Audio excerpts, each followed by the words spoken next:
Come here. Come right here. Come close. This is a no judgment zone. Okay? Girlies, I know some of y'all are in my audience because most of you guys that watch are women, which means that statistically, some of you have to be fujoshis.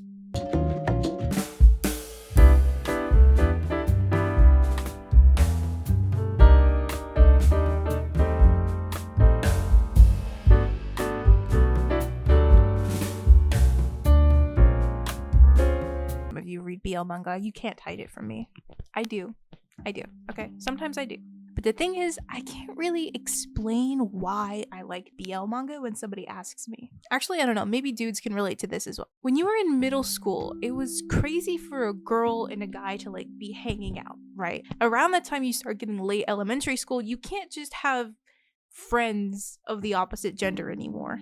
Girls had to be very, very careful with who they were with or who they would partner with, or else the dreaded shipping would occur. And this persists even into adulthood, where some people have the attitude that men and women can't just be platonic friends. If that does happen, eventually they're gonna fuck, according to some of these people. And the thing is, this is so exhausting for people who are just not interested in a relationship, either with that person or in general, or maybe they're already in a healthy one.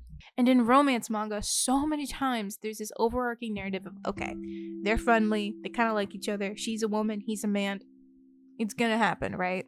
There's a feeling of like, of course they're gonna fall in love, just give it enough time, and it frustrates me so much in romance stories. This societal influence of, oh, they're gonna fall in love, of course they're gonna fall in love, doesn't really exist in BL stories. Unless you're looking at like Omegaverse stuff, but we're not going to get into that. I don't know, it's just there's something about when there's a woman and a man in romance stories, there's this overarching feeling of like the world pushing them together.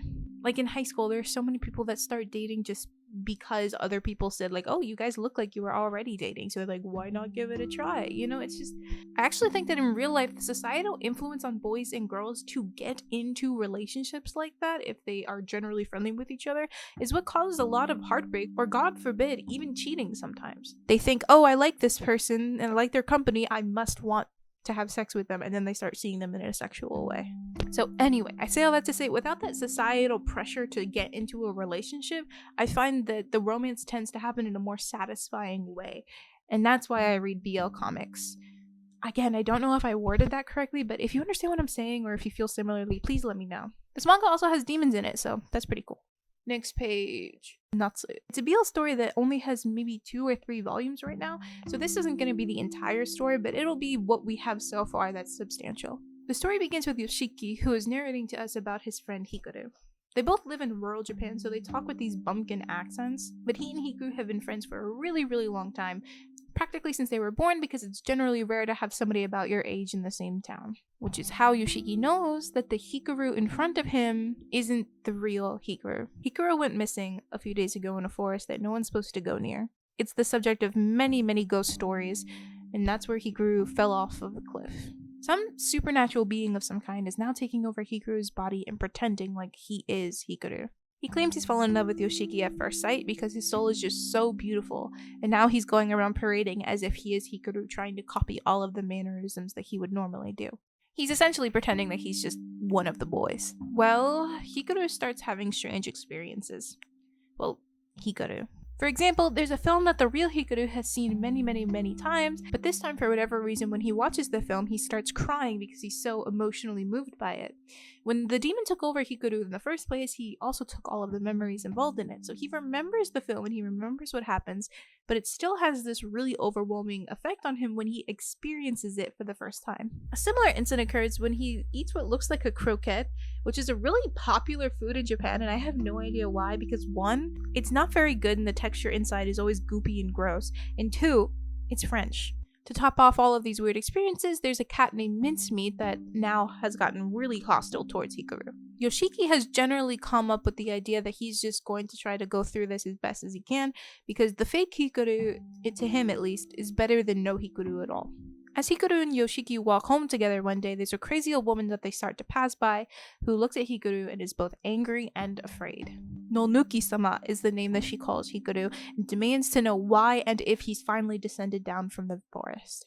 There's a look on Hikaru's face that tells us that he kind of knows what this woman is talking about and is very, very upset that she's bringing it up. So it looks like Nonuki-sama is the name that some villagers have given to this new spirit that calls itself Hikaru. Yoshiki is tugging on his arm and is like, bro, just leave it alone, let's just go. So Hikaru follows his lead and they pass by her. Hikaru stops at Yoshiki's house to drop him off, but as Yoshiki's going inside, he stops at the doorway and pauses for a moment before asking, hey, is Hikaru, like, really, really, truly dead? Like, nothing left? Hikaru looks a bit sad, but he answers truthfully, yeah, he's dead. So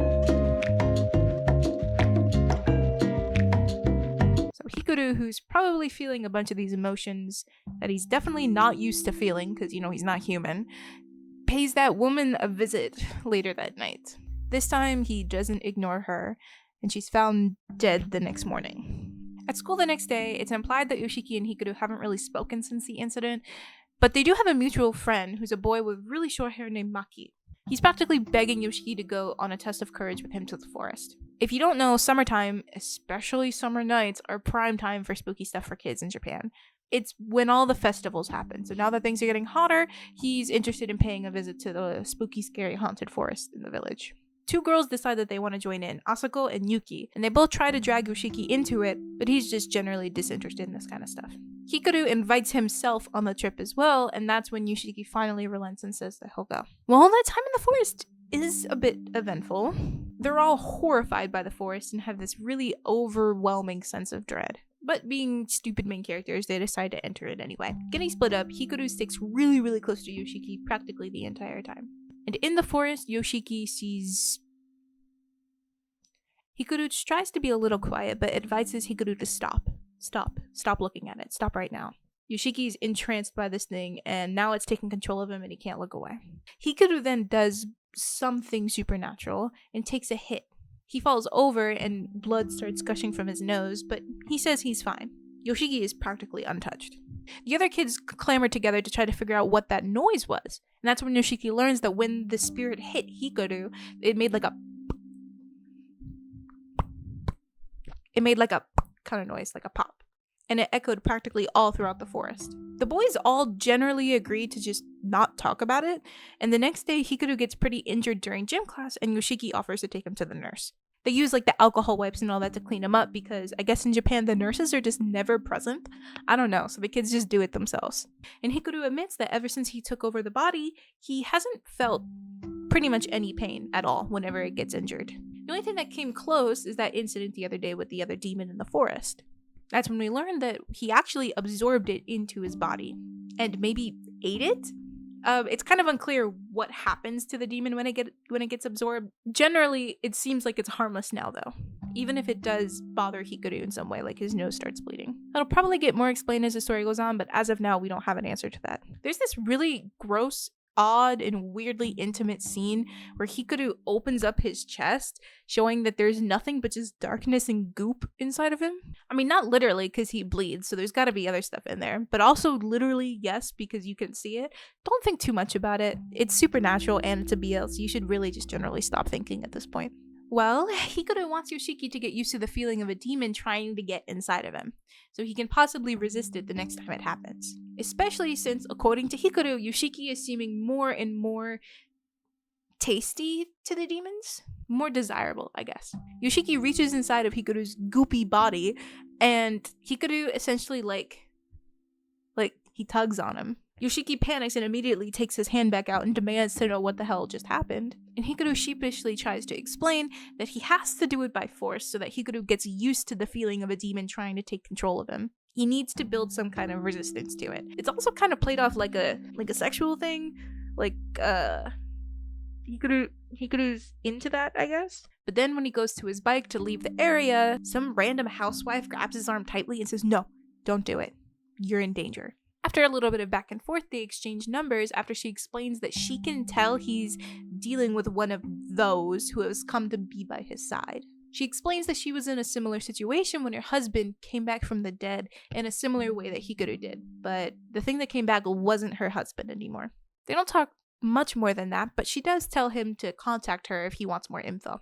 Yoshiki goes and hangs out with Hikaru, but the overwhelming guilt and emotions on knowing that this isn't Hikaru is what pushes him to text the old woman first. It's clear he at least wants to listen to what she has to say and what ended up happening with her husband. They meet at a restaurant where she essentially tells him that no matter what he chooses, he knows he can't be with Hikaru like this for much longer. At some point, he'll either get caught in the crossfire of demons that keep seemingly approaching him from the forest, or Hikaru will explode in some kind of way and take his life himself. He leaves the interaction feeling kind of understood by somebody, even if it's a middle-aged housewife who at least kind of knows what he's going through. At school, though, he's noticeably in the dumps, and no one other than Hikaru is trying to cheer him up. When they're alone, though, Hikaru demands to know what's going on. He explains he saw a notification on Yoshiki's phone from the random woman when she was texting him, and wants to know why he's suddenly meeting with absolute strangers. It's kind of an okay thing to ask, but it's verging on pressing way too into something that's a little more personal. When he learns that Yoshiki being beside him is painful, because of course it is, he sort of does explode. His goop starts coming out of him and going up into the ceiling. He makes excuses, like he can't help his feelings, and he grabs really, really tightly onto Yoshiki's arm. And the chapter ends showing us that Hikaru is really, really emotionally unstable. That's all the story I'll tell you for now, because the series is ongoing. When it is finished, I'll come back and tell you the whole story from beginning to end in another video. But that's basically all of the substantial plot that we have for now. We have a really good setup and some clear personality traits starting to emerge. Hikaru as a character is a bit annoying, maybe? The ending there really frustrates me because he has to understand that it's painful for Yoshiki, right? Like, that's his dead best friend walking around. And yet he gets defensive about it whenever it comes up in conversation, which is probably out of guilt. Whenever something happens that makes Hikaru feel like it's his fault for taking over the body, he always says stuff like, I couldn't help it, without acknowledging that he can stop at any time and just let Hikaru die. This isn't a fixed or set in stone situation.